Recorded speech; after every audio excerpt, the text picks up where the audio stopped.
Welcome to the Cyber Distortion Podcast, the podcast where we dive deep into the minds shaping the digital frontier. Today's guest is a true pioneer in the world of cybersecurity, Winn Schwartau. Winn has been living and breathing cybersecurity since 1983. A futurist whose predictions about the internet, cyber espionage, and digital warfare have proven eerily accurate. He first captured global attention when he coined the term electronic Pearl Harbor while testifying before Congress in 1991. From being named the civilian architect of information warfare by Admiral Tyrrell of the British Ministry of Defence, to being inducted into the International Security Hall of Fame, Winn's influence spans decades and disciplines. He's a Fellow of the Royal Society of the Arts, a top 5 security thinker, and one of the 50 most powerful people in network world. Stay tuned. This conversation will challenge everything you thought you knew about cybersecurity.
Welcome to the Cyber Distortion Podcast. This is season 4, episode 7, and my gosh, Jason, we've got a good one tonight.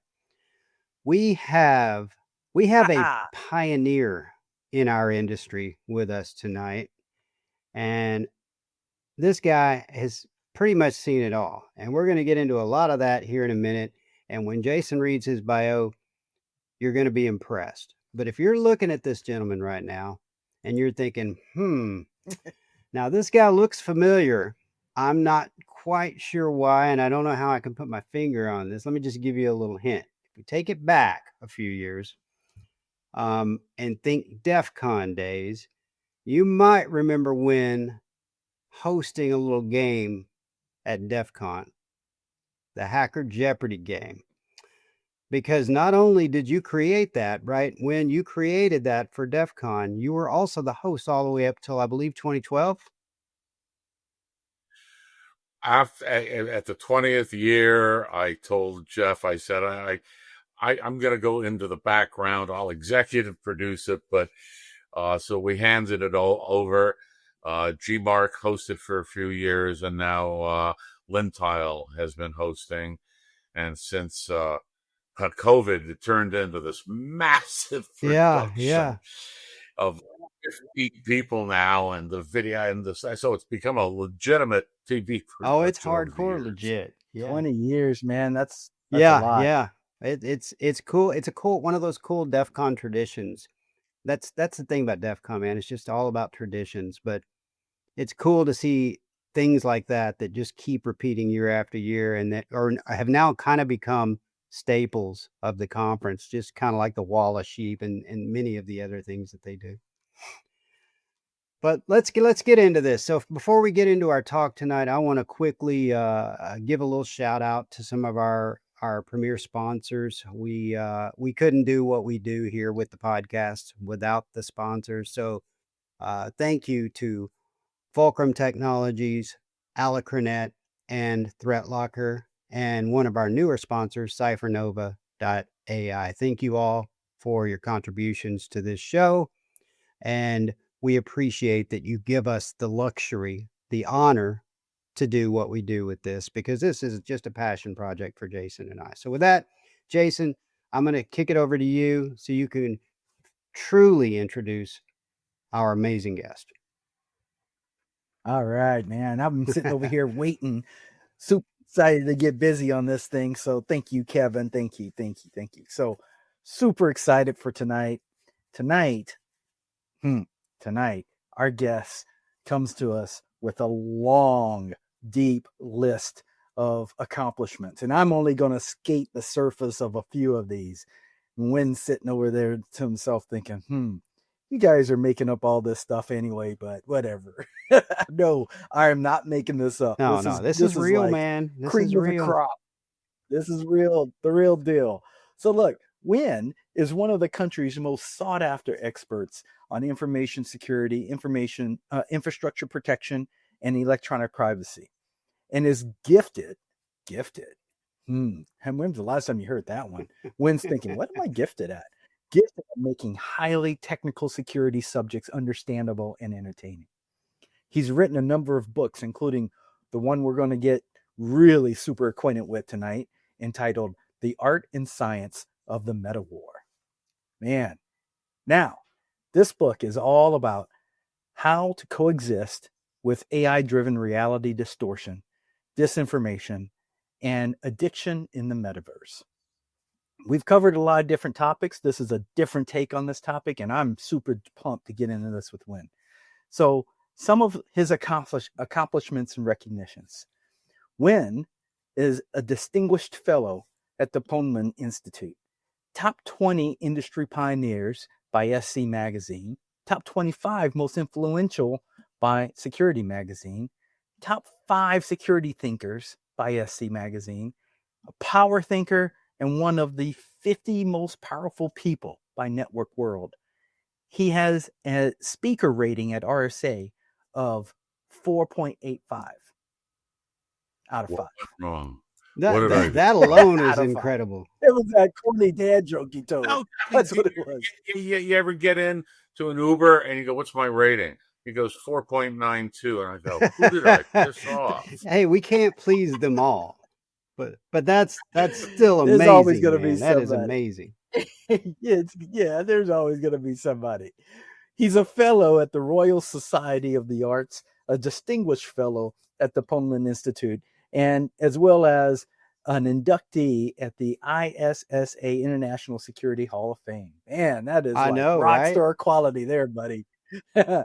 Yeah. So we're super pumped, super happy to have Winn on the show tonight and ready to get deep into this conversation.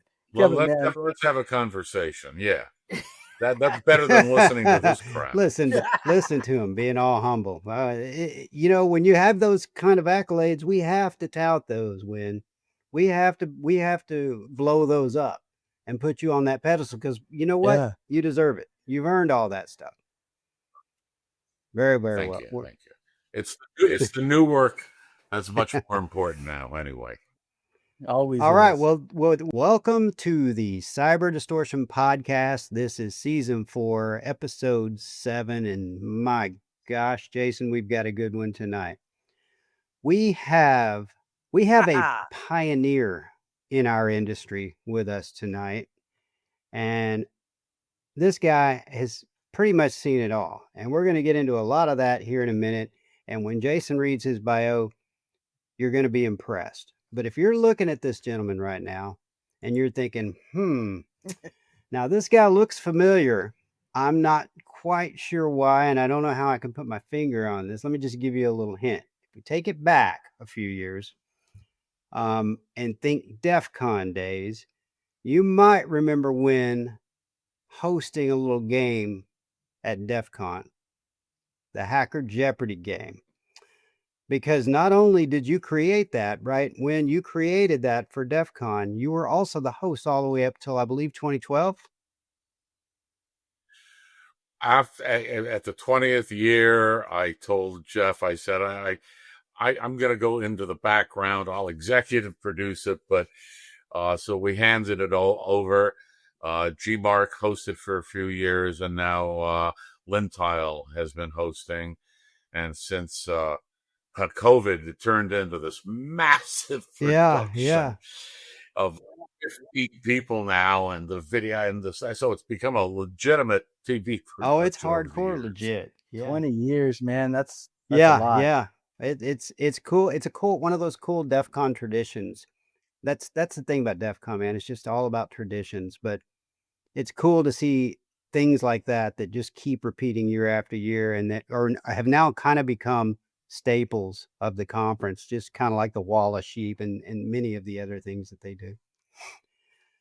But let's get into this. So before we get into our talk tonight, I want to quickly give a little shout out to some of our premier sponsors. We couldn't do what we do here with the podcast without the sponsors. So thank you to Fulcrum Technologies, Alacronet, and ThreatLocker, and one of our newer sponsors, CypherNova.ai. Thank you all for your contributions to this show. And we appreciate that you give us the luxury, the honor to do what we do with this, because this is just a passion project for Jason and I. So with that, Jason, I'm going to kick it over to you so you can truly introduce our amazing guest. All right, man. I've been sitting over here waiting, super excited to get busy on this thing. So thank you, Kevin. Thank you. So super excited for tonight. Tonight, our guest comes to us with a long, deep list of accomplishments. And I'm only going to skate the surface of a few of these. Wynn's sitting over there to himself thinking, you guys are making up all this stuff anyway, but whatever. No, I am not making this up. No, this is real, like man. This cream is of real. the crop. This is real, the real deal. So look, Winn is one of the country's most sought after experts on information security, infrastructure protection, and electronic privacy, and is gifted. And when's the last time you heard that one? Wynn's thinking, what am I gifted at? Gifted at making highly technical security subjects understandable and entertaining. He's written a number of books, including the one we're going to get really super acquainted with tonight, entitled The Art and Science of the Meta War. Man, now, this book is all about how to coexist with AI-driven reality distortion, disinformation, and addiction in the metaverse. We've covered a lot of different topics. This is a different take on this topic, and I'm super pumped to get into this with Winn. So some of his accomplishments and recognitions. Winn is a distinguished fellow at the Popillion Institute, top 20 industry pioneers by SC Magazine, top 25 most influential by Security Magazine, top 5 security thinkers by SC Magazine, a power thinker, and one of the 50 most powerful people by Network World. He has a speaker rating at RSA of 4.85 out of 5. Wrong. That alone is incredible. It was that corny dad joke he told. No, that's what it was. You ever get in to an Uber and you go, what's my rating? He goes 4.92, and I go, who did I piss off? Hey, we can't please them all, but that's still amazing. There's always going to be somebody. That is amazing. There's always going to be somebody.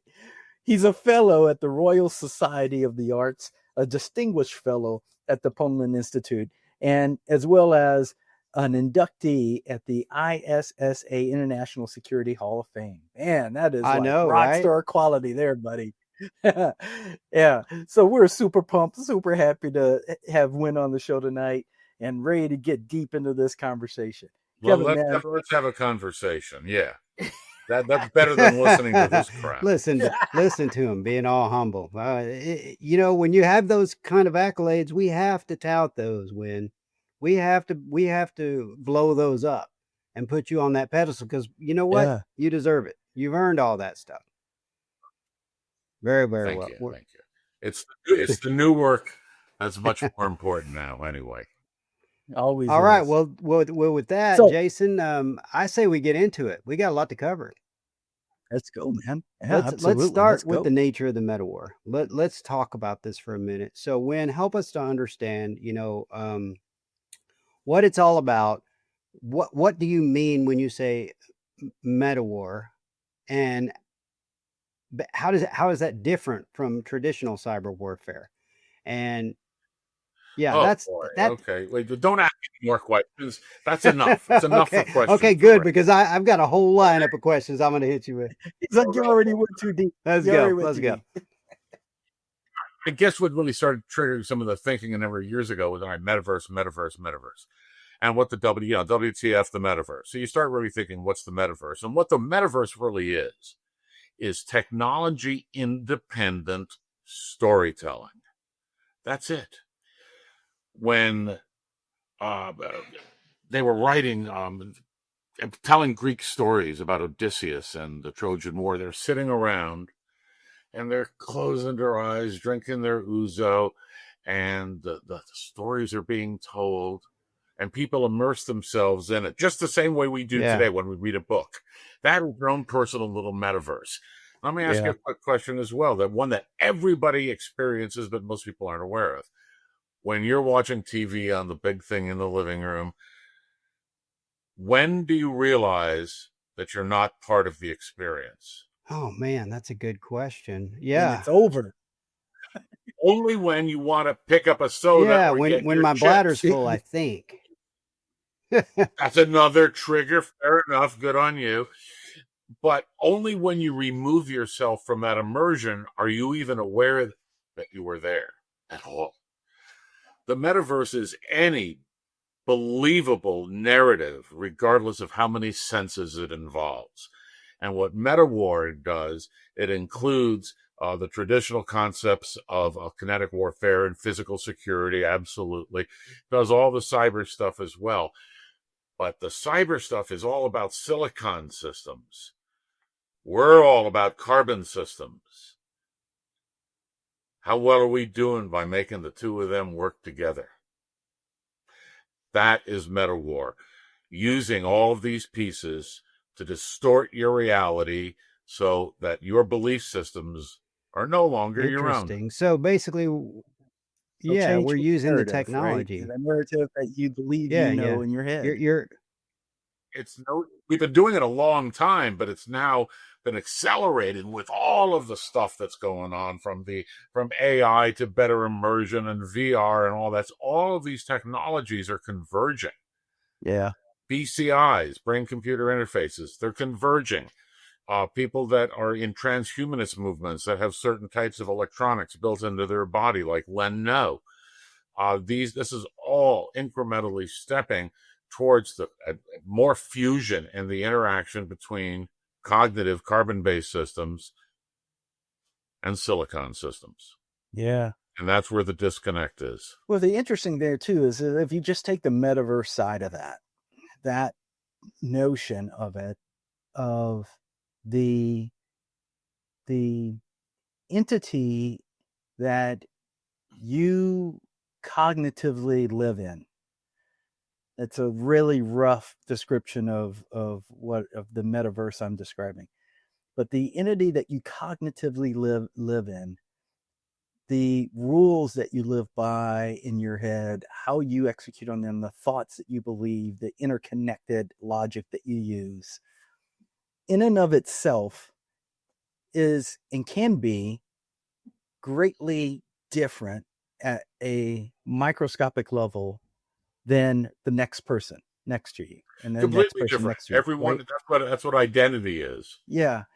And to be able to then merge that with the ability to manipulate portions of your metaverse so that you start to ascribe to certain things that we infused into your world to make you believe, to just change that structure just enough.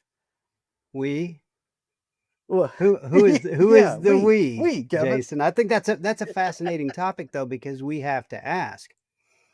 We hear about, we're talking about the battle of the mind here. So you're using technology to tweak the mind to think a certain way, right? And it doesn't only have to be technology. Technology amplifies the ability to distort reality because it's still fundamentally Yeah, a yeah. narrative. It could be a really simple narrative. When you are reading to I read to my grandson, The Cat in the Hat is probably a lot more real Yeah. to him Yeah. because of his imagination. That's great. It was real to me as a kid.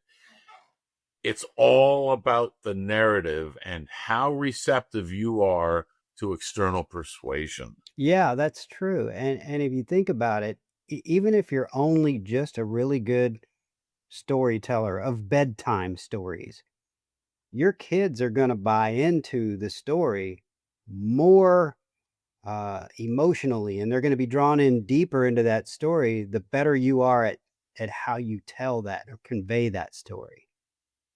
My daughter was 6 years older than my son and would read all the Harry Potter books with all of the accents and all, to really be quite theatric about it all. And I'm a really bad reader because I'll just, oh, this is technical droll. Okay, where are the specifications? I'm going to geek out. So I'm not really good at that. But it's the narrative. Hey, Winn, Cypher Nova has an AI tool to do that for you now. Oh, shameless plug. You don't know that I'm not AI right now either, do you? Yeah, I know. Here's an interesting thought. And I just had it because I read an article yesterday, I think, on this. And it is, you hear about these new pieces of technology that come out. You're like, oh, that's really cool. Wonder what they're end up going to do with that. Is it going to be for good or for bad? Or like, how is this going to sway?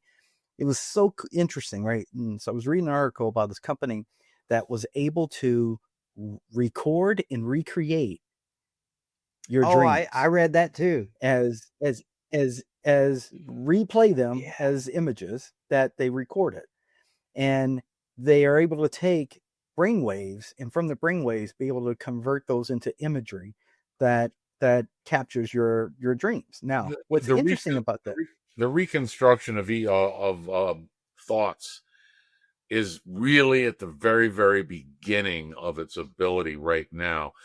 If people are interested, if you look at either my book or any of the talks or Google it, look at what Meta has been doing. Some of their imagery has been really quite extraordinary. That if I'm looking at a picture of a cat, something that's very, very defined, they're able to get a fuzzy kind of representation off of that and pick it up.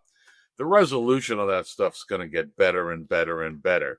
And once that feedback loop is tied in to the technology, you are somewhere between the Matrix and then that new show Splintered with the two guys that you live in the universe and out of the universe. What's the name of that show? I don't know what that one is, but but sounds like something I want to watch. Not the part of dissected the brain, two halves, and you're living a personal life and a business Severance. life. Yeah. Severance, right. So all of this stuff is approaching that. This is very, very early. It's like not even 8-bit graphics yet. Yeah. So that's where I was going with that thought, is the thought of visualizing a person's metaverse in some capacity.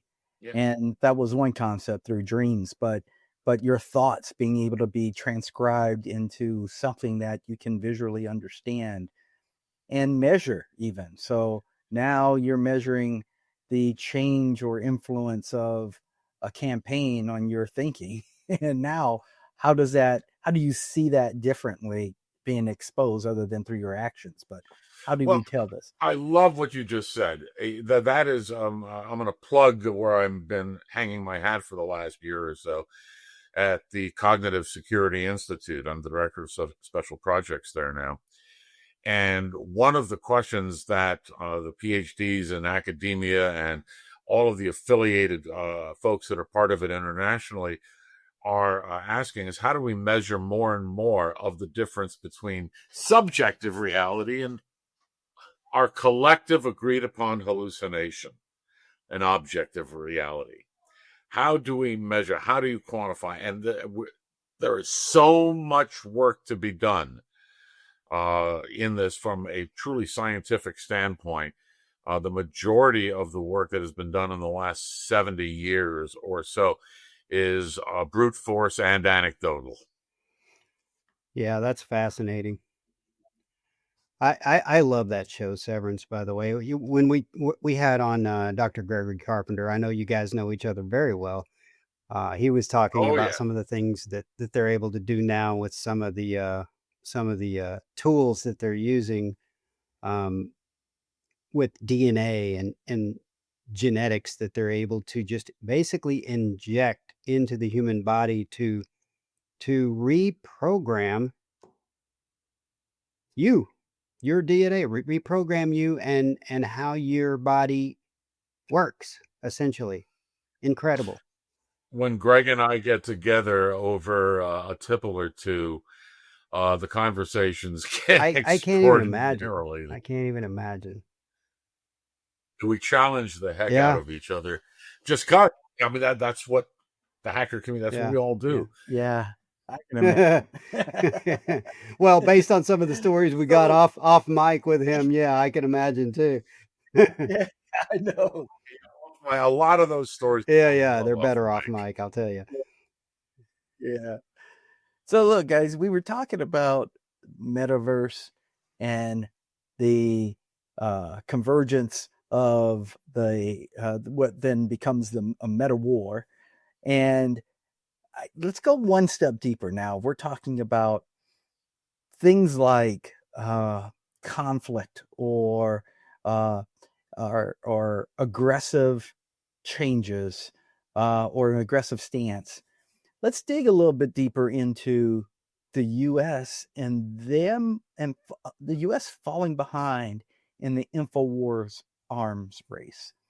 So, Winn, tell us a little bit more about your understanding of where we are today and if we are truly lagging as we believe. First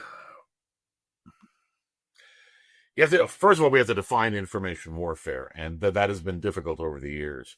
One of the original definitions that I used was the use of information and information systems to be used and targeted against, for my purposes, other information and information-based systems. Never said whether it was human, never said whether it was technological, so a lot of people misunderstood that I was really looking at it from a higher level abstraction.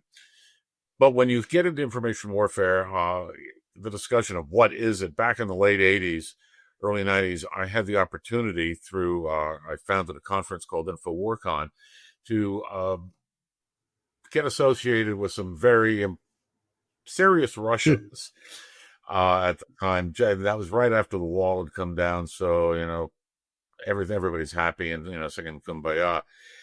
But again, we were all kind of geeking out, and the fundamental difference in information warfare back in those days, so 1990-ish, early 90s, we tended to be looking at it from a technical standpoint.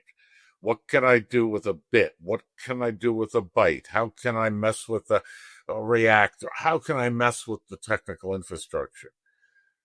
What Russia was much, much more interested in was an expansion of the work that began in the late 1890s over mind control, mind influence of entire populations in order to keep them under control. One of the things that in my discussions back in those days with our military and decision makers, as I was trying to get across that they're looking at it differently. Should we also be looking at it differently? Now, either because I don't have a clearance, they didn't want to tell me. Maybe they weren't looking at it. Maybe they were stupid. Who knows? But social engineering was just sort of coming along at that point as having its own identification as a vector, where in Russia it had been one for already 100 years. If you really want to see what Russia is doing to the United States today, please pick up a free PDF. It's a book by a Russian KGB defector that was written in 1984 called Love Letter to America. And it steps by step what we're doing and seeing today. And we were given the description over 40 years ago of what was going to happen. So I suggest that everybody take a look at it. It's an 80-page easy read, and you will need a drink or two Dang. after. Well, that's Wow. depressing. Wow. So they looked at it completely differently, and they looked at it long term. How can I influence entire societies?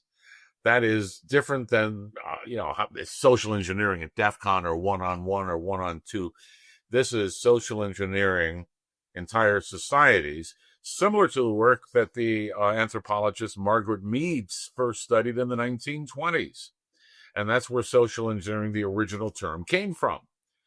So the rest of the world followed it along those paths.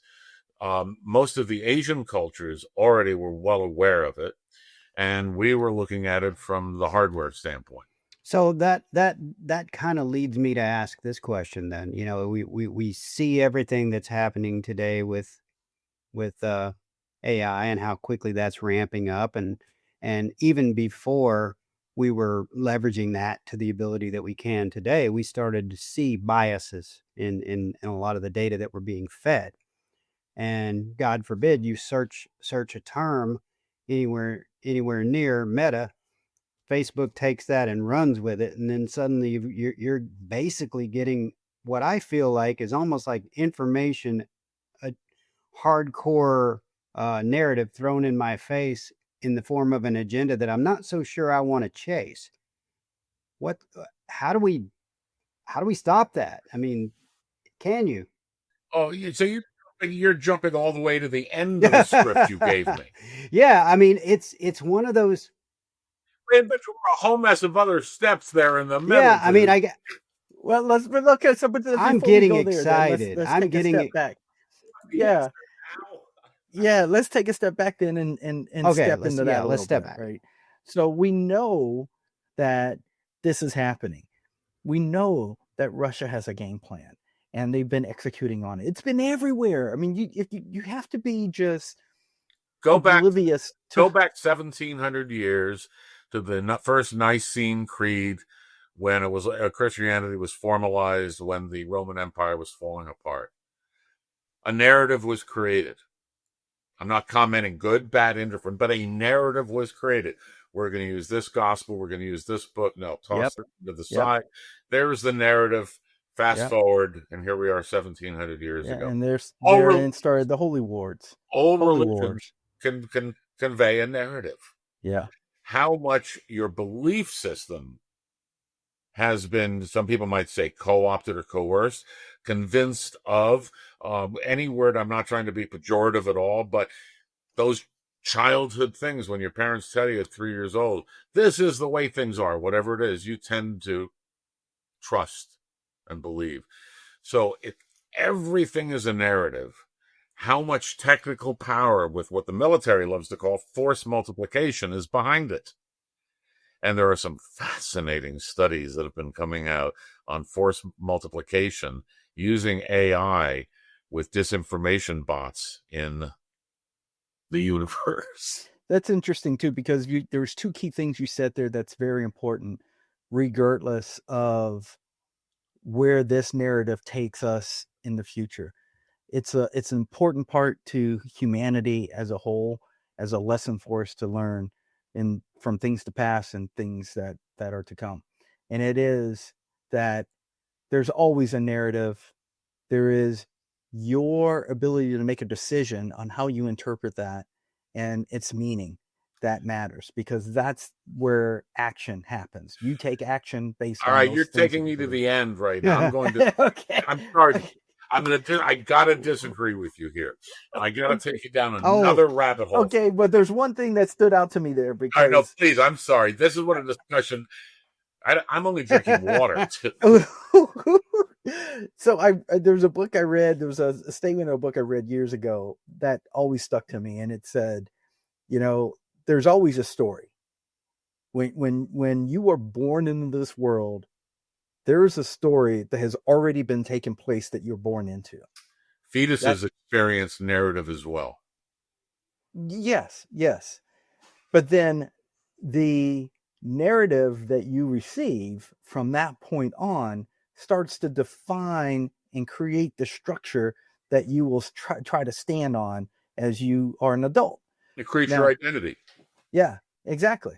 So one of the important things is to understand that there was a story before you and understand what that story is. Because if you are not understanding the story that took place before you and you're just taking the story as it is handed to you as is, you're missing a key component of the structure you're going to be standing on and the foundation that you will live by. And the narratives are typically written by the winners. And until you Yeah. understand the narratives from the loser's perspective, your bias has Yeah. Well, really. no one wants to be a loser, so they throw those out. And one thing I did want to point out to your comment earlier on bias, I've heard a lot of discussion amongst people that I won't name. They said, "Oh, our data set, our AI, yada yada, whatever." They said, "Oh, it's neutral." Yeah, right. Bullshit. There is no such thing as neutrality No. when it comes to data. It doesn't. Yeah, that's true. 100%. Number 3 might be neutral, but the point is, from a philosophical standpoint, data that we use in LLMs and all that is not neutral. Yeah, that's like saying, people are raised in a neutral environment all their lives, no matter how rich or poor they were, no matter what state they grew up in, no matter what neighborhood they lived in. It's neutral and it's unbiased, and you formulate your own opinions as you grow and mature. Bullshit to that too. Everything and everybody around you has an impact on how you're going to end up and what you're going to think as you get older. And if you live in a rainy climate versus a sunny climate, that's going to end. It's all part of whether nature and nurture, all of those bits, the questions that are always asked. And the point about meta war is that populations around the world are being controlled using techniques that have been known for thousands of years and that were really, I guess the first time you could really say it was popularized was, we'll say, Machiavelli in the Renaissance era. I mean, it had certainly occurred before in slave societies and pre-industrial revolution, but after that point, it's all spelled out very, very clearly. And for people that follow politics anywhere, the recipe is pretty much the same. So the question I have is, so why and maybe you don't have the answer to this, but why does it seem like everyone else is so much better at it than us? Are we just not doing it? So much better at what? At the infusion of Misinformation into the metaverse of others. Boy, I am not going political. I'm not going religious because it doesn't matter at all. What we have a history in the United States versus in other places in the world of various depths of what is known as critical thinking. Critical thinking in the last, and I'm going to use the word since 1998 for other reasons, the amount of critical thinking that has been used in education has been very, very low. When we all went to school, and today it's still not very, very true.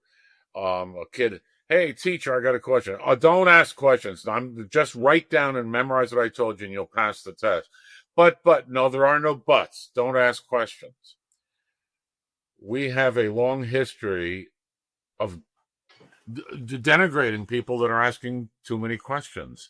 And that really screws with a society, its mind about curiosity, investigation, the future, the possibilities, the good, and balancing it all in order to get enough information by which you can then make a reasonable decision to take action or have an opinion. So what drives that, do you think, then? I think that's probably, and I know it's very true in England as well, especially, it even is now in many of the upper elite schools. But we're seeing very definitively less critical thinking here. And now that so many laws have been changed in the United States, they're being tested about, you can't teach this, you have to teach this. Well, what's a theory? Well, evolution's only a theory. What does theory mean? It means it's just a crazy idea. No, that's not what a theory means. And getting some of the basics into these discussions that are being abused by people who have no business abusing the terminology.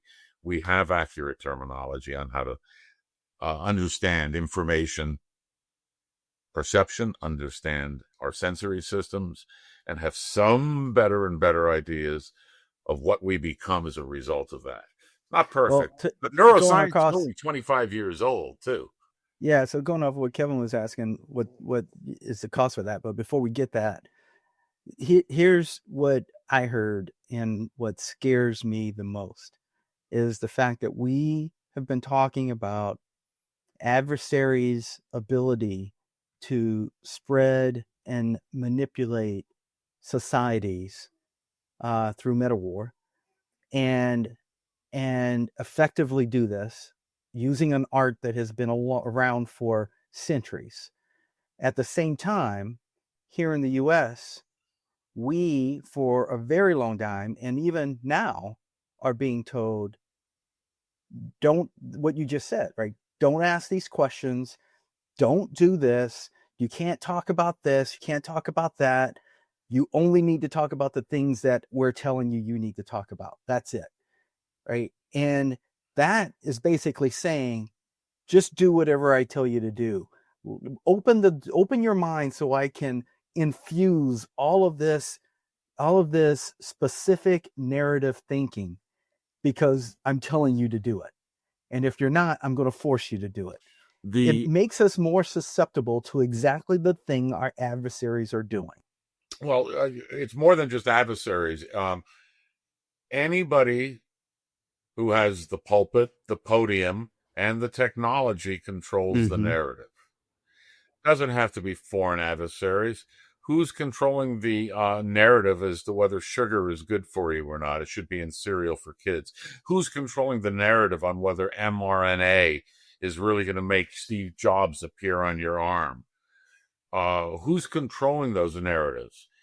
And those are the people that have the pulpit and whether the or not technology. fluoride's good in our water, whether or not cigarettes are actually, okay, and they're not unhealthy. Back in the 60s, or probably even earlier than that, they marketed cigarettes as something that were not only made you cool, relax you, chilled you out. Oh, yeah. Everyone does it. Number one recommendation, Lucky Strikes, or whatever it was. Yeah. Recommended by the doctors. More doctors. They had an ad like that. It's insane. I don't know, man. That scares me like crazy, dude, because that tells us we're on a path to a world where there's a lot of headbutting around truths, because no one will know and agree upon the truth. You don't want to use the word truth ever. I avoid that from all of my discussions other than bar talk, because truth is a nebulous thing. Sure. Absolutely nebulous. Yeah, it could be, my truth might not be the same truth. True or not. Yeah. It's meaningless. Right. My facts are truer than your facts. No. Right. I really have to get people to start thinking, as we engineers and people that are scientists do. It's pretty simple. The scientific method has gotten us to the point we use quantum physics in order to build phones, for God's sakes. Yet quantum physics doesn't exist because it's magic. Well, it can't be both. It either is science or it's not science. And when we think about the scientific process, it's all about evidence, period. End of story. A hypothesis is an idea without evidence. A theory is an hypothesis with a whole bunch of evidence that is the best we got now, and maybe it'll improve over time. That's it. Very, very simple things, but it's a loop, an OODA loop, just like in cybersecurity. You have to keep reevaluating where you stand on issues and what you think about things based upon the new evidence. When some power that has access to the bully pulpit and to the technology starts yelling louder and screaming louder with a completely separate, diametrically opposed narrative. They are interfering with the OODA loop. And what does interfering with the OODA loop do to any system? Changes it, tweaks it.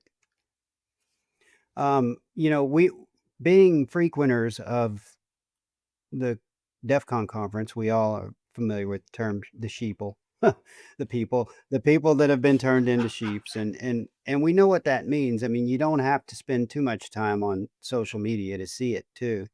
Just about everything you see that seems like a shocking story on Facebook or any of the social media platforms, you can quickly determine. I feel like you should be able to quickly determine, it's getting harder and harder with AI, that it's fake. But the thing that scares me is you jump into it and you start. I'm a comment reader, man. I'm here for the comments. I go into all these stories and I'm like, damn, I gotta see the comments on this craziness because people are gonna believe it. And sure enough, you go into the comments and you see the sheeple going crazy. Oh my God, I can't believe they really did that. That God will get you for that, or oh, you're gonna pay for that, or whatever. I mean, it's insane the level of people that believe misinformation these days. And it scares the crap out of me, not because misinformation's out there, but because so many people believe the misinformation and you're sitting there looking in the comments watching it. I don't even know how as cyber professionals and doing what we do, it's our job to spread this and make people aware of it. I don't even know how to get the message out fast enough, guys. Okay. Now we're going to go back 300,000 years, okay? Yeah. Is that all right, Jason? You're sitting here going, where the fuck is he No, going? go, next? go. No. You got pumped. You got pumped up on that it. one. So let's go. All right. I used 300,000 years ago as sort of the beginning of current hominid structures. We could argue over the exact, but 300,000. So how much information was communicated between the hominid species 300,000 years ago? Okay. So that was a huge amount of entropy and very little information. Over time, Bob. Okay, Bob. And there was less entropy, more information. And what we saw happen over the years is that the ideal size of communities evolved into between 100 and 150 people before real social problems began. And by that point, there was communication and information. But we're still 50,000 years ago. So did we have information? Yeah. Well, I hear mammoth, stab, mammoth. Okay, that's getting better and better. Fast forward 45,000 years, and that's now allegedly the first sign of information-based writing that is not just a pictograph, like on Göbekli Tepe, where they've got images going back 15,000 years. We don't know what the hell they are. It was some form of communication, but that's it. But language, cuneiform and all that, back in Mesopotamia, 3500 BC. Then we had information, and they had to start writing it down because it was too much information to keep up here all the time. Okay, too much info. So they made all these tablets. So we look back at how many clay tablets are there. There's a couple million clay tablets. Cool. How much information is that? That's 3 copies of Ulysses. I don't know. It's 3 episodes of a reality show. Whatever. It's not a whole lot of information. What was the next step? The next step really in information dissemination was in 1500s. Late 1400s. Gutenberg.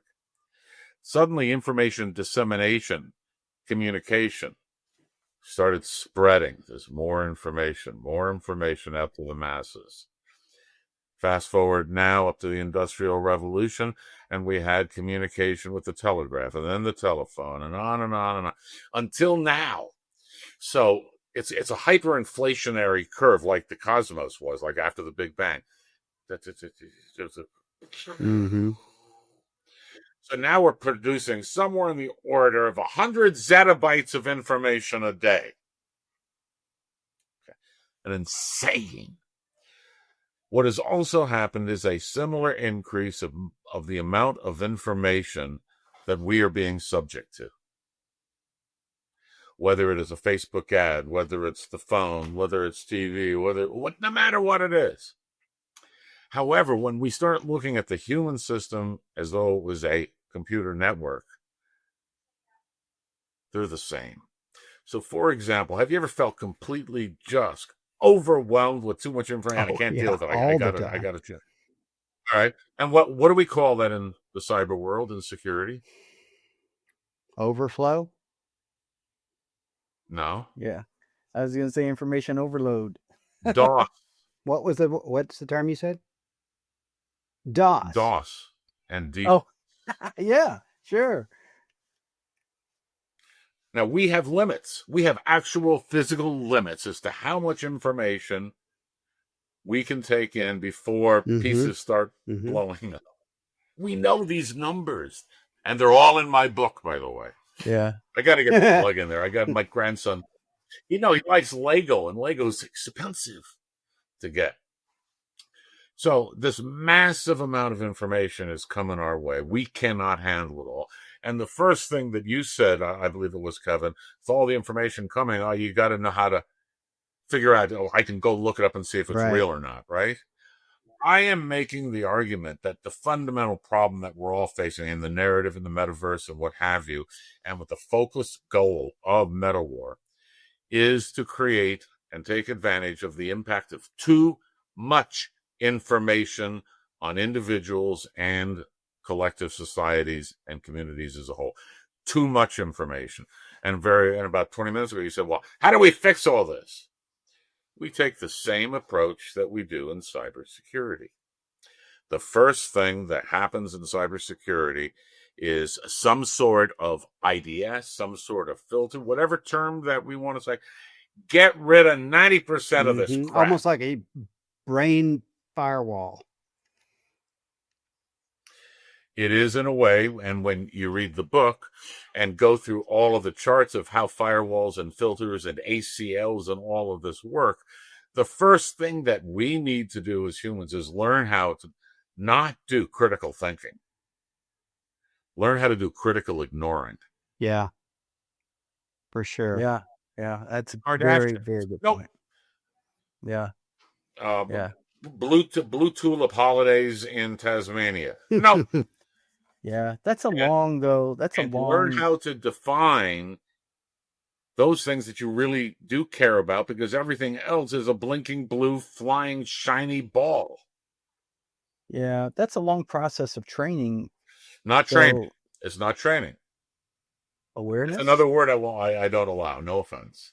It is called strengthening the mental immune system and building better cognitive resilience. There are well-known techniques to begin this process, and they were adapted from Cold War mind training techniques from the 50s and 60s, and finally adapted by Dutch researchers and first level proven out of Cambridge University in 2018. We have a good idea of how to start doing this stuff. Interesting. Well, guys, that was super fascinating. We sped through time really fast, and I think we need to take a quick break, and then we're going to come back and jump into the second segment. Sounds good. There's more? Oh. Yeah. Are you ready to revolutionize your business? Introducing CypherNova.ai, your partner in the transformative power of artificial intelligence. We specialize in cutting-edge AI solutions that streamline operations, optimize productivity, drive sustainable growth. From predictive analytics to intelligent automation, our tailor-made strategies unleash the full potential of your data so you stay ahead of the curve.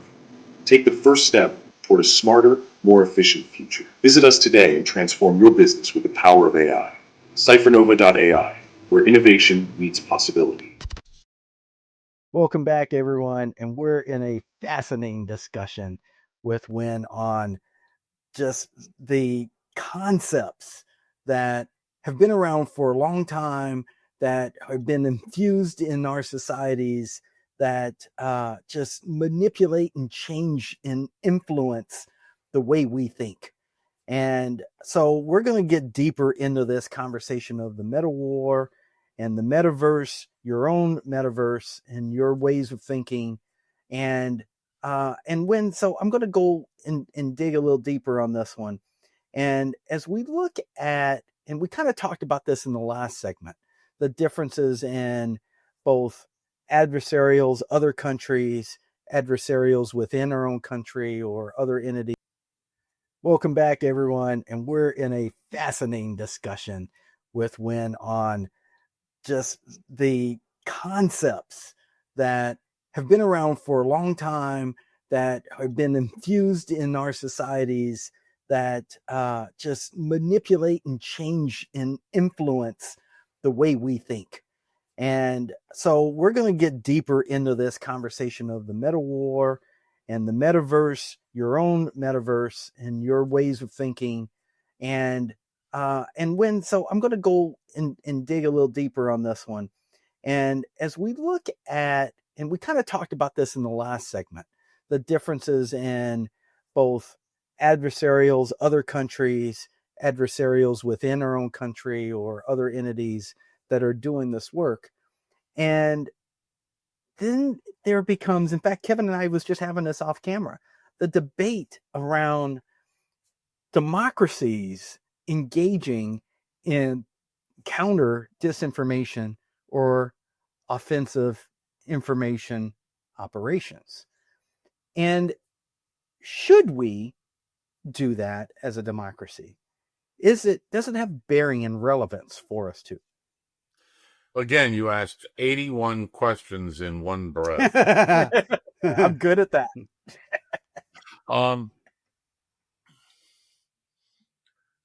At one point, are they called the narrative wars down the line? I don't know. That gets entirely too far. I don't like playing dystopian cards. Let's take a look for a moment at what Europe is currently funding in terms of cognitive resilience,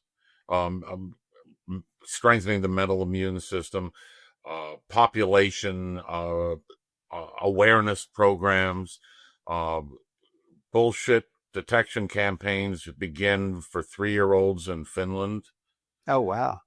And so the EU right now, to my best number that I've got, is roughly $95 billion have been committed starting 5 years ago to educate everybody in the EU about cognitive self-reliance, resilience, detecting bullshit, whatever it may be, but that entire space to open it up.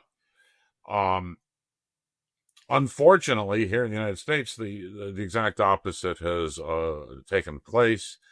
Universities have been attacked for intellectual freedom, for scientific free thought. The combination of politics and religion confuse issues that have no reason to be conflated whatsoever. They are entirely different topics. And the funding for this in the U.S. has all but completely dried up. That is, again, back to my book, there's a couple hundred references in there, and all of this stuff is hard academic. I've sat with some of the big, huge companies, and we've talked over dinner and drinks, what happened to this project? What happened to this project? And the basic underlying word that comes out of each of them is threats. No way. And I do not pursue it. I don't want to know. This is at the meta level, so I'm going to stay at the meta level and the abstractions here. Yeah. What's going on down there with and all? I don't want to know, but I do know what I've been told. So it's going to be a tougher battle here when, in some places, creation. The ideas, the creationism hypothesis is trying to be given equal footing with the theory of evolution. And one's a hypothesis that's weak on anything. One's a theory that's strong. Okay, you got a better one. Bring it on. Bring it on. And so we're seeing this thou shalt believe or thou shalt give equal credence to information that probably should not be weighted equally. Yeah. Now, why do people believe it? It's easy. Huh. It's the simplest answer. Why should an answer be complicated? That takes too much. The body uses up energy. Every time you think a thought, it uses up energy. So why should the mind want to expend more energy for figuring out a harder problem than, no, that sounds good, I'll take that answer. Yeah, Yeah. laziness. Yeah. It's I can see that. efficiency. You can call it manifests in our term. When we anthropomorphize it, we call it laziness. Mm-hmm. But when you look at it from the brain standpoint, it's conservation of energy. Yeah, discard what you don't need. And so use less energy, make it an easy answer, and move on. Again, this is thermodynamics that occurs in the kinetic world, in the cyber world, and in our world, in the mental world as well. Yeah. It kind of gets into the fascination behind the brain and things we don't know about the brain, because, if you think about looking back on all of our childhoods, even as toddlers, there are memories that we retain and hold on to. We don't know why our brain chose to hang on to those. I don't. But it's fascinating when you think about these almost like images in your brain that have been etched into your memory that will never leave you. And then there are other things that people will tell you in vivid detail that you were involved in that you have no freaking remembrance of whatsoever. You're like, what? That happened? I've been married 46 years. Don't start. I know how to tune out, man. Yeah, that's a special trait. No, it's not that. No, it's like she'll remember, oh, this happened here and there. Yeah. No stress. Oh, Yeah. You remember when that happened? Happens to me all the time. Yeah. Yeah. I have some memories going back to, I'm going to guess my earliest one is 3.5 years old. Mm-hmm. But as you said, they're snapshots.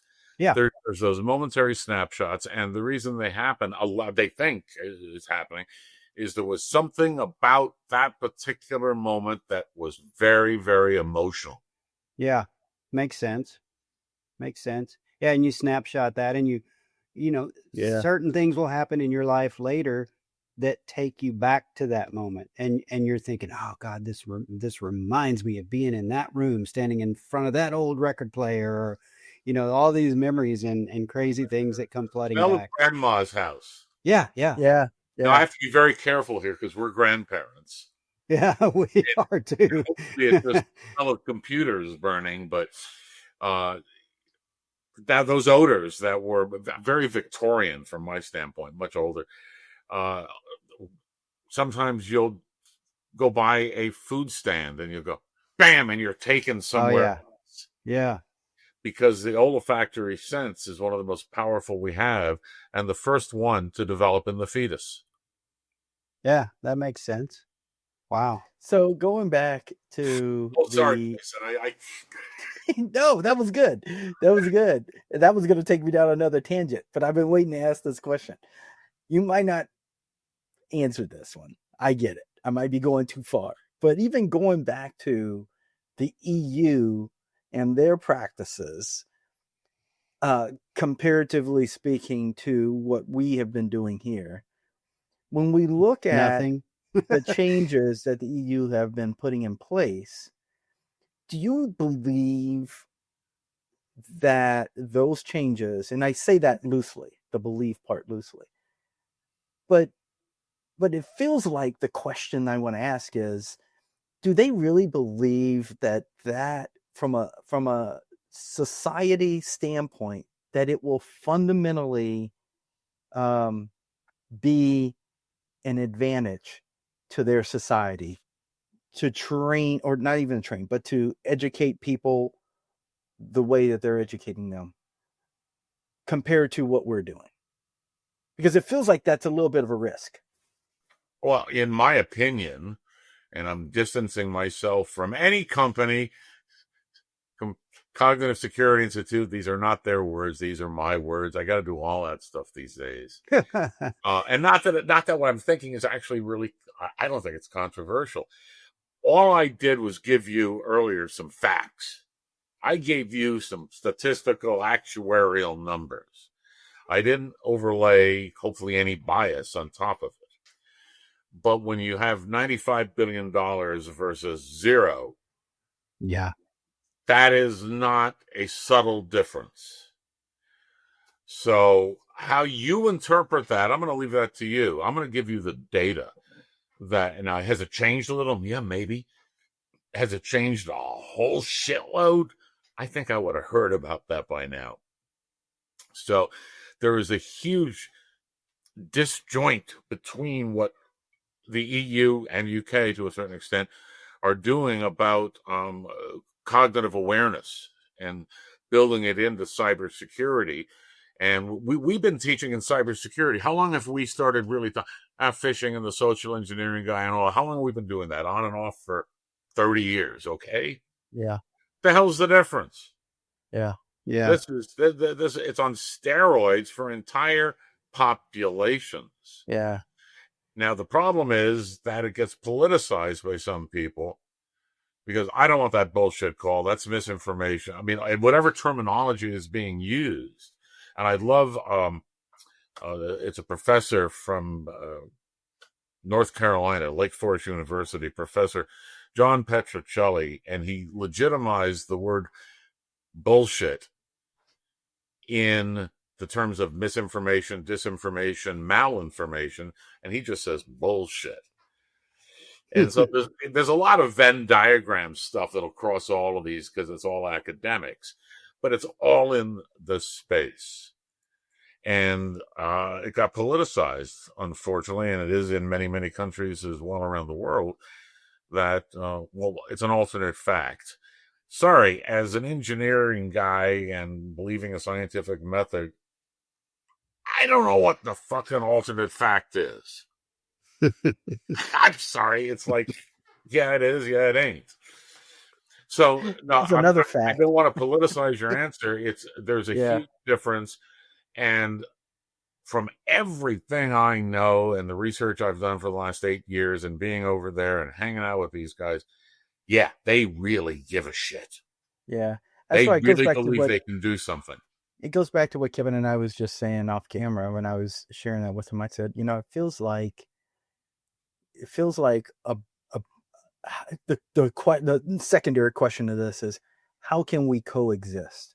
Because when I say it like this, what I'm meaning is you need your thinking to be we all need our thinking to be challenged. And your thinking can only be challenged with good information and maybe questionable. What you need first is the emotion of openness. Willingness to be open-minded. Sure. If you're not open to it, no amount of information I throw at you is going to change your mind. Well, we can agree that not everyone's going to be that way, which brings me back to the coexisting. So how can we coexist and still thrive? And I don't feel like we're thriving today. I don't feel like in this realm, I don't feel like in the US we're thriving in our ability to think. And especially think to help ourselves advance. And that's where I feel like there's a challenge. Now, I maybe you can fact check this while we're on the phone. I read this yesterday and did not fact check it, didn't at all. That Mark Zuckerberg is offering $100 million signing bonuses for people to defect from OpenAI. That's bold. I did not fact check that. However, the mere point that even that is being discussed shows what road and this country is taking more than another road. Yeah. It's and I'm not denigrating it, but it's about technology and in this case narrative dominance. Yeah. Well, I just got to go back to a simple point that we learned when we started learning Cybersecurity 101, and it really does boil down to just simple awareness. You don't have to believe what's being fed through your social media platforms. You don't have to contribute to it. But what you do need to do is understand that there is misinformation out there. There is all of this bullshit that you have to sift through to understand what's really going on in reality. And that's my concern in this whole discussion, is that I don't think we're getting through to the people that need it the most to say, look, don't believe everything you see. There, again, it depends what geographical realm you're in. At a cybersecurity conference, I've been talking about this kind of stuff playing as over the last 3 years, and the response has been initially, WTF, why, until, but bam, now it's, oh, hell yeah. Now that's amongst the professionals, the people that we would know in our community. So we say, I'm going to go 80-20. They go, we get it. We got to do something about it because it's phishing, social engineering, massive steroids, and influence campaign, all sorts of stuff that affects the enterprise. It affects the financial systems. It affects stabilities all the way up from the individual up through the national level and every step in the middle. And every step in the middle is money. So for those groups, you have a different targeting mechanism if you have products and services, but from awareness, absolutely. The enterprise people I've spoken to, and it's not been a lot. I've only been doing this for a couple of years, and learning what they're thinking, that it is getting on their radar exceedingly fast. It is getting on their radar just right behind AI. Yeah. So the discussions are there to be had, and groups like hopefully the Cognitive Security Institute and others around the world will be able to become a center of gravity for getting this kind of information out in some sort of codified way. Nobody wants to tell you what to believe. Just kind of like you to have the tools at your disposal in your cognitive system, your cognitive defense, to be able to deal with something that we were not as human beings designed to deal with. We were designed to survive dirty water and lions and tigers and bears. Oh my. We were not designed biologically and cognitively to deal with the information explosion that really began in 1956, if you buy all my numbers. Yeah. We can argue about the numbers, but it's a nice beginning of a hockey stick curve. Well, okay. So we got to get into this next segment, which is it's a fascinating thing to see happen in our lives, in our lifetimes, as a result of technological advancement. And this takes manipulating people's minds to the next level. And it increases threats. And I can't even imagine where this is going to go with quantum computing as these machines just get more powerful and more powerful. But we got to get into deepfakes. The first instance I ever heard of a deepfake was in Houston, and it was when a teenage girl was deepfaked into a pornographic video. And there was What year was that? This would have been, I want to say 2016. Maybe that far back, but maybe even not quite. They dropped the heads on the people on the porn body. Yep. And now with the explosion of the tools that we're seeing out on the web today that can do this so much easier, and you really don't even need any skill to do it. You just need to invest a little bit of time to learn and let the tool do the magic for you. How is this going to play into the many other things we got to deal with and defend against, in your opinion, Winn? Because that one to me is a fascinating topic. All right, I'm going to say something somewhat controversial. And again, my humble opinion, not Cognitive Security Institute or anybody else who wants to claim affiliation with me. I'm going to make the argument that deepfakes were created by the advertising industry. Okay. All right. You're right now. You're going, what the fuck? So Not really. Not really. I'll back tell you in, why in a minute. back in I think it was 94, I got invited to go to the Sarnoff Institute, which was the research arm of NBC, GE, I don't know, somewhere in that whole conglomerate. David Sarnoff, the founder, and brilliant, brilliant, brilliant engineering stuff over the years. And what I saw was a videotape demonstration.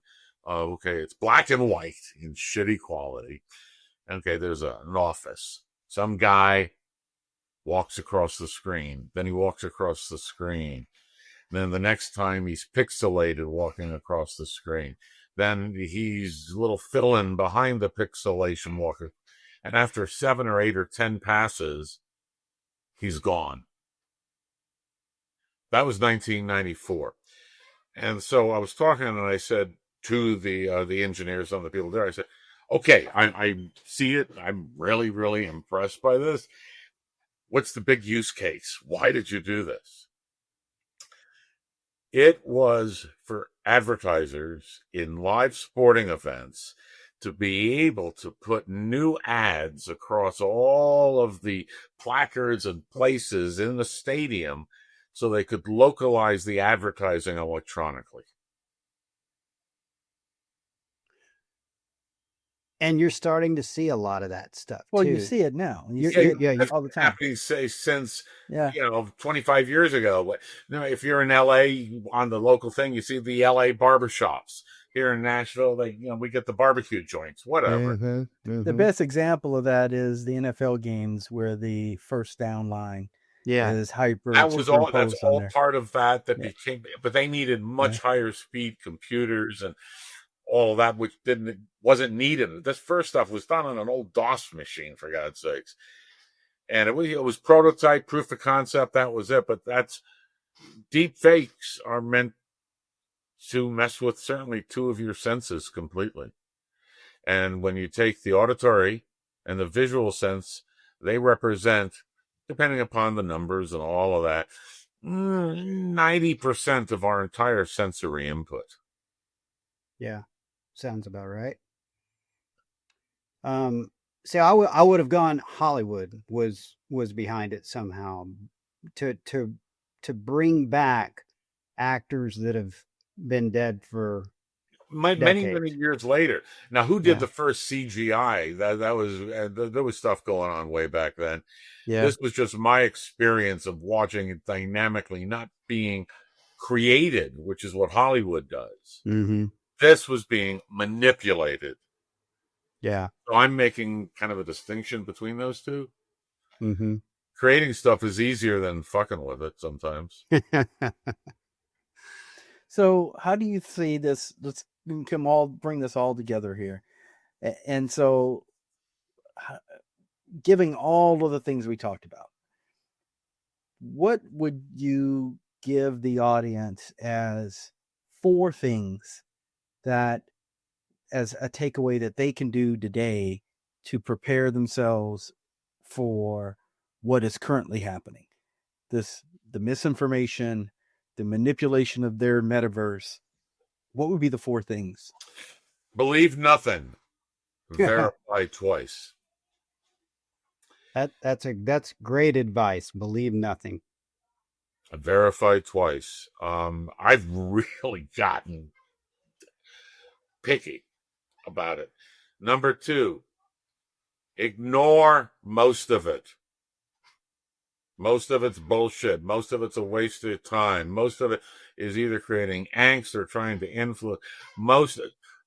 Choose what you want to consume. Turn it the fuck off.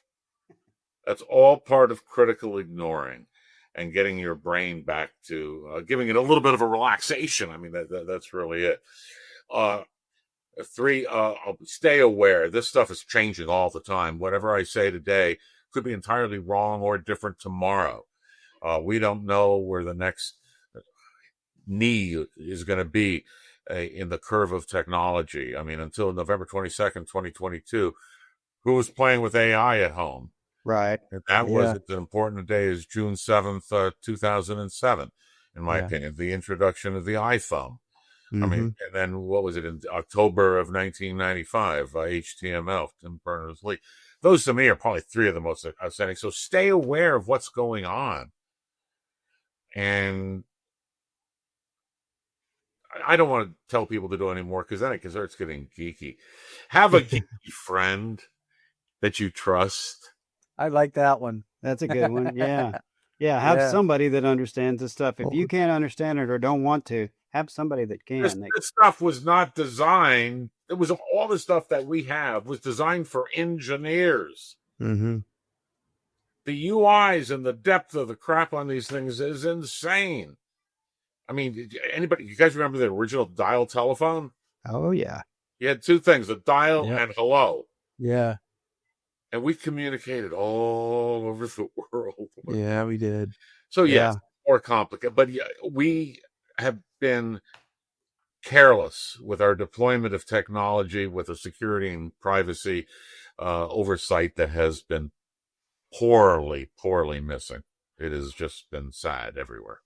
Well, and folks, if you thought prior to the AI world you were hyper stimulated, just wait. It's going on steroids now. Things are going to get really, really crazy. So, guys, I think let's take another break and then come back and wrap up the rest of the show. Sounds good. Alacrinetis, a value-added reseller that provides cybersecurity-specific security solutions, services, and staffing. We are an agnostic security partner, which allows us to present multiple options for each security need. Our catalog of services encompasses a range of security solutions, penetration tests, and staffing options. With our approach, we can bring the best options and price points forward to increase your security posture and prevent vulnerabilities. Alacrinetis constantly adding new partners to meet the challenges of an ever-changing security landscape. As security experts, we know how to find security talent. Our entire organization is focused on cybersecurity, from leadership to sales team to technical staff and hiring staff. For more information on our vast list of solutions or services, please give us a call or visit our website at www.alacrinet.com. We look forward to growing with your business.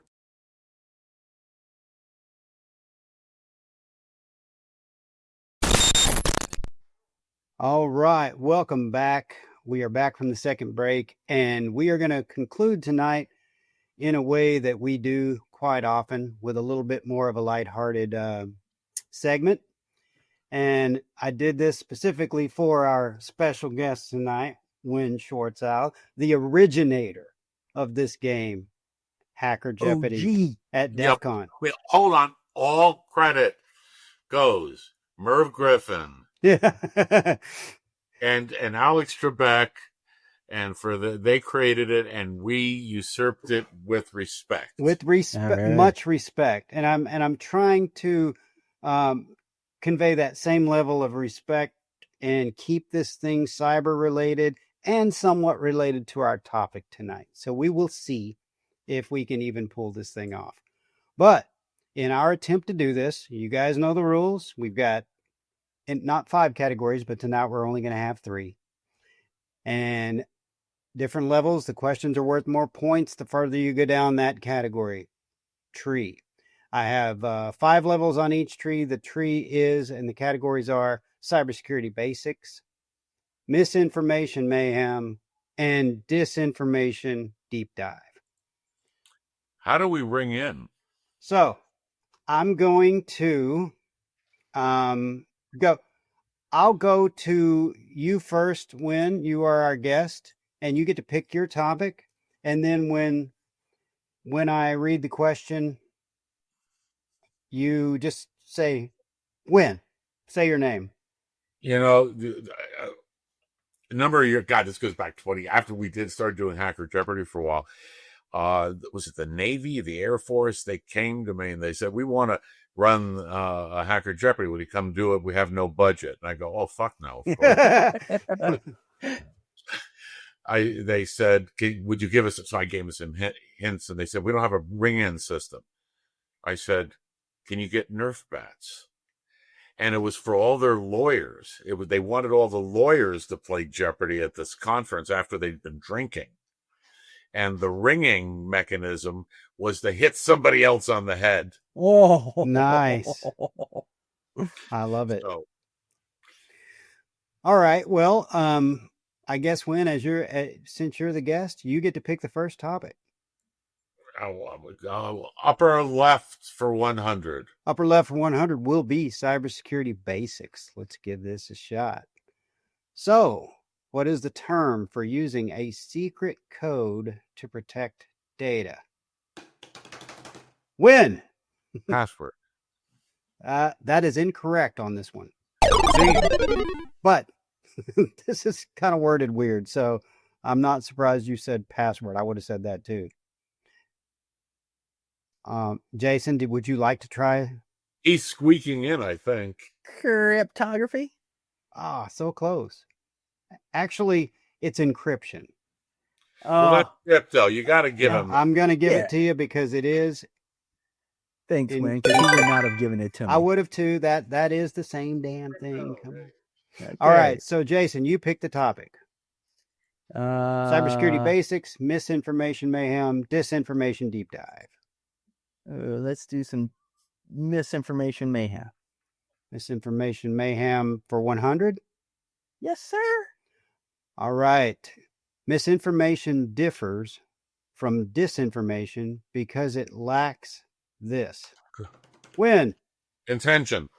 Intent to deceive is correct, sir. Look at you, Winn. Good job. Act like you wrote a book or something on I it. know, right? All right. Or I'm going to embarrass the shit out of myself. Winn, you have the board. You pick the topic. All right. Well, we'll do upper left, down one, whatever that's for 200. Okay, for 200 cybersecurity basics. The question is, what does 2FA stand for in cybersecurity? Winn. Two-factor authentication. Yes, sir.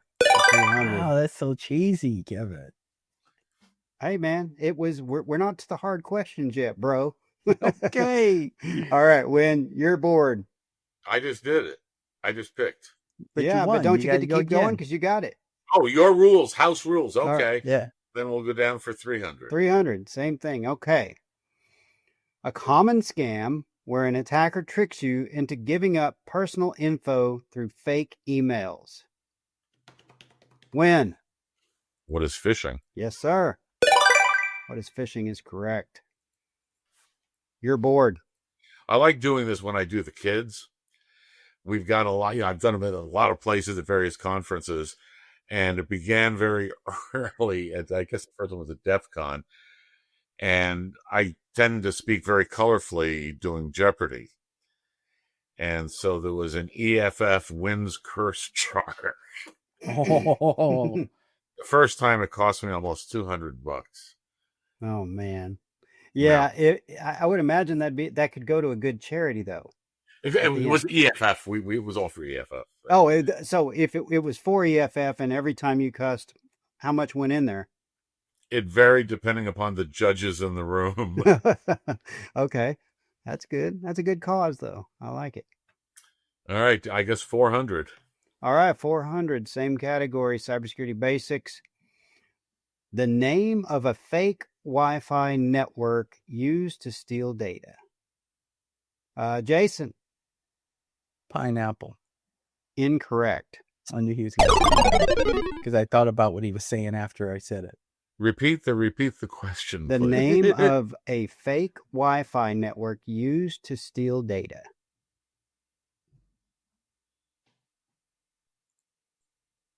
I'm going to hate myself a lot. It is an twin. My answer was correct, though. The I'd evil just like twin. Your answer, yeah, it was correct. It just wasn't Thank the you. answer. I know. Just want to make sure we knew that. When you still have control, sir. Close out that category. I don't know anything about security. Same category, you say? Yeah, let's close it out. Okay. This one you probably know. The name used when isolating software to prevent it from affecting the system. When? I'm going to go air gap. I'm thinking that's close enough. Well, okay, Jason. All right, let's hear what you. Isolating software to what? The name used when isolating software to prevent it from affecting the system. And if your answer isn't better, it's going to win because I don't hate that answer. I know, I don't hate that answer either. And now he's messing me up because it's not air gap, but that's a good answer. It's isolation. And that's an even better answer, actually. Sandboxing. Yeah. Yeah, I'm going to go ahead and give that to you. Now you got it, because sandboxing and virtual B-nets and all that, yeah. Yeah, so, okay. You're bored, Jason. Okay, my board. Let's go to the third category. Oh, we're going to jump into some disinformation action. Disinformation. For 100. Oh, this is pretty easy. This country has been accused of running disinformation campaigns in multiple elections.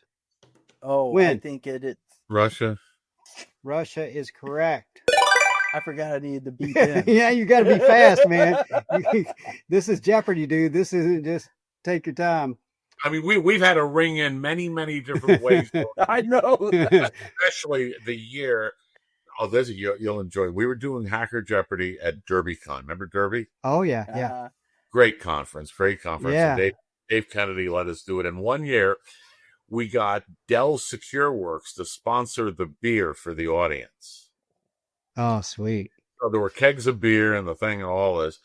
And somebody, you know how over the years we've always had vomit buckets, right? Yeah. Well, we had them there just because it was part of the prop in the show. And this kid up front drank too much too quickly. And he decided that instead of just puking in the bucket, he would close his hands over his mouth and create a high-speed hose. Oh, God.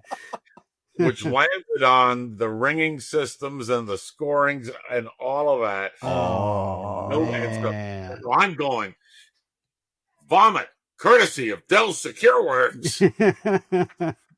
And so all the Dell people are there up front, and they're sending it on the phones off to their offices live.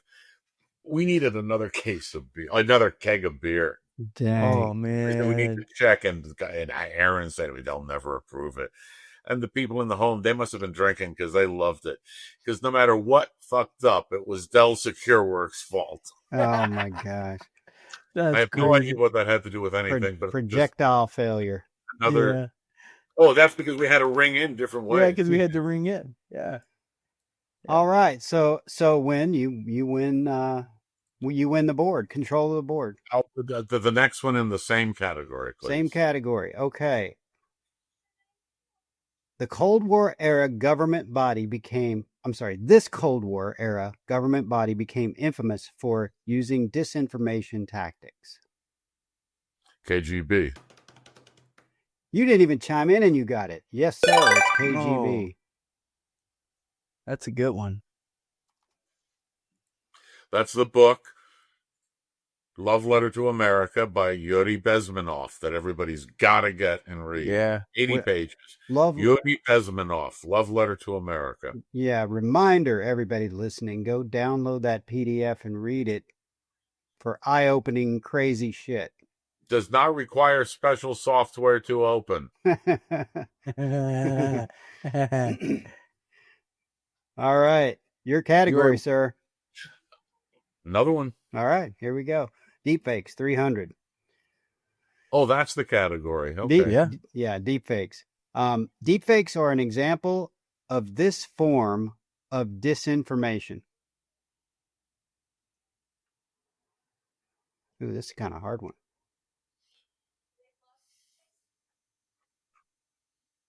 All right. Beep, beep. The answer there was synthetic media.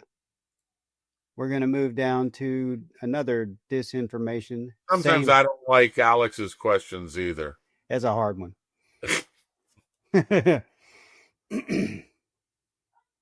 Okay. One more down. Oh, that one's even harder. Okay, we're going to try it. A campaign designed to sway public opinion, often used in elections.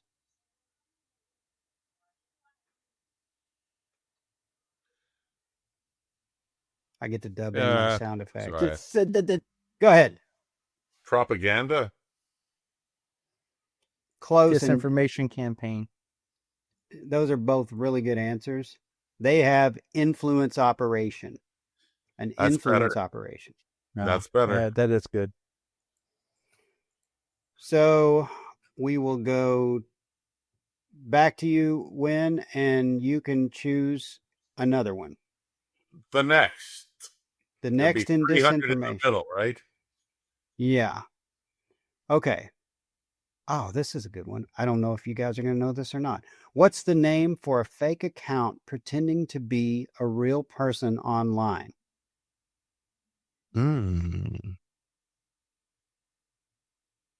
Ooh. I don't know that one. Yes, sir. Pseudonymous? Oh, that's a good guess. What are you saying? Pseudonymous. Pseudonymous. Okay. Yeah, like a pseudonym? Yeah. No, Anonymous?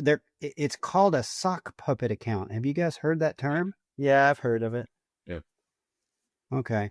Yeah, because the sock and the puppet, and you're controlling the account from. Yeah. See, I would have gone bot there, but I don't know. I guess I'd have been wrong. Way wrong. Who wrote these? Who do you think wrote these? All right, then. Well, I disagree with your bot. Okay, Who wrote these? Same category. There's no others, right?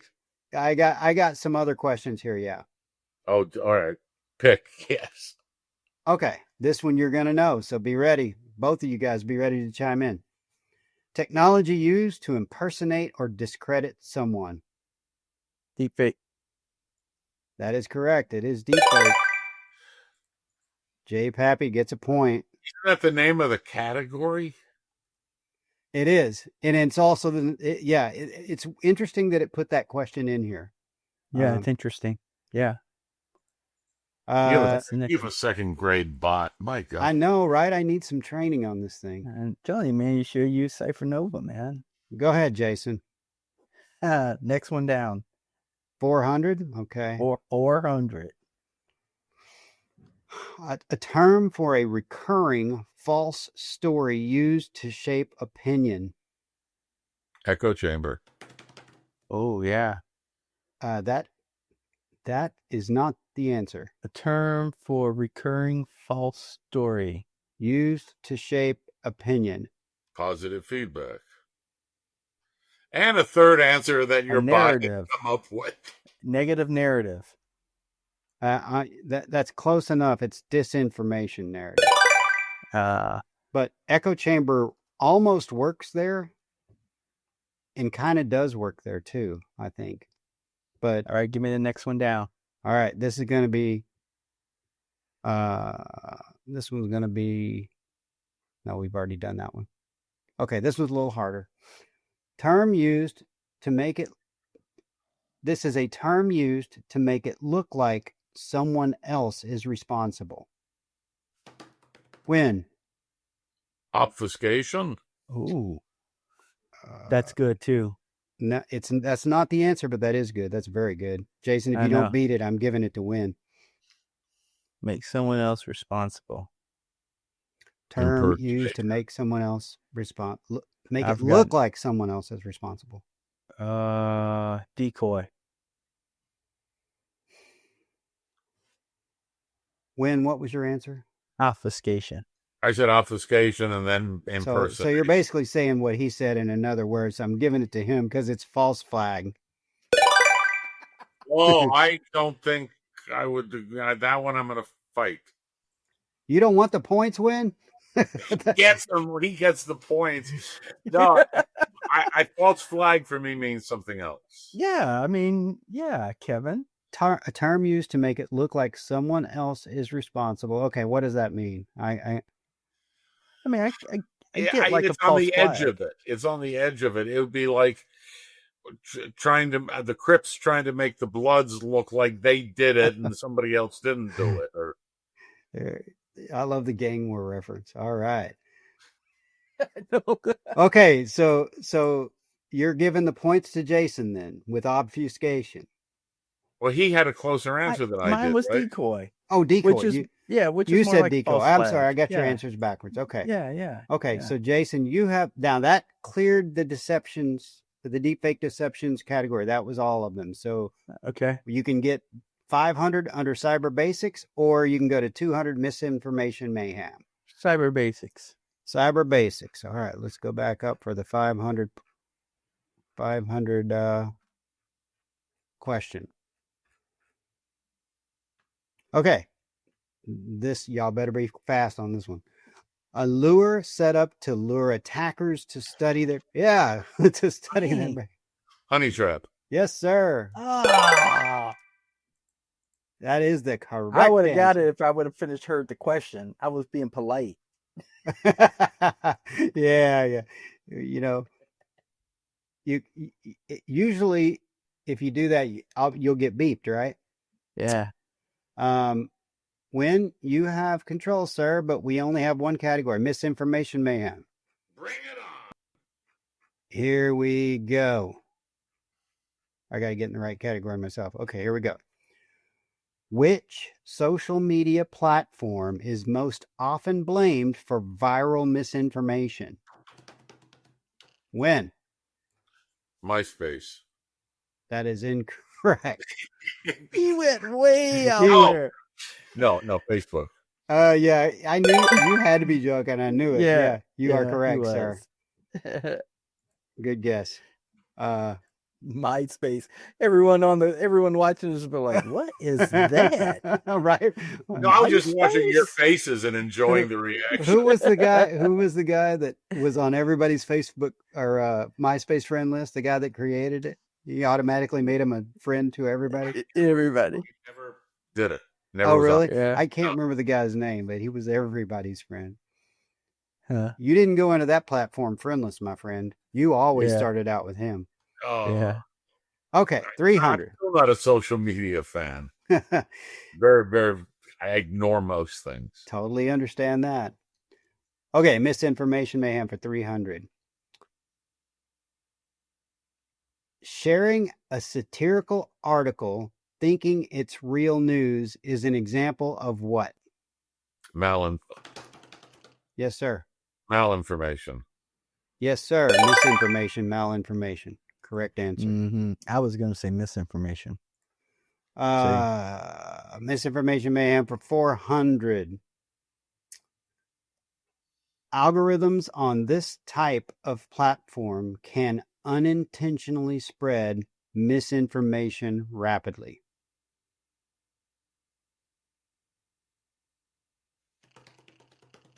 Yes, Social sir. media. Social media platform is the answer. Oh, that's the platform. Oh, that's a good one. Yeah, it wasn't. I was thinking like a specific, computer it was platform. broad. Yeah. Yeah. Wow. Okay, now they're getting harder here because these questions have some interesting answers. I've never heard this. Hard. Maybe you guys have. Okay. A term used for creating fake grassroots support or opposition.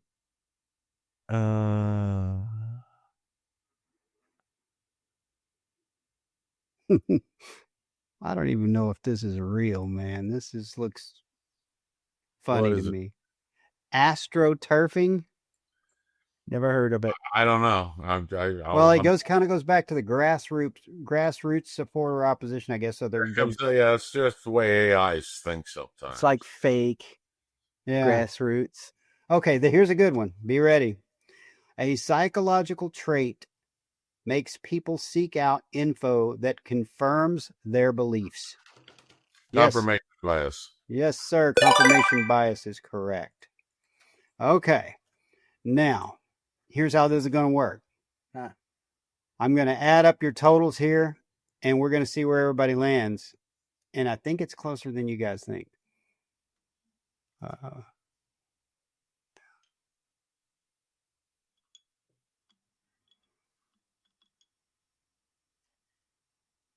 Wow, maybe it's not. No, Winn got a whole bunch of them right in a row at the end. Winn is sitting there with 2,800. Jason.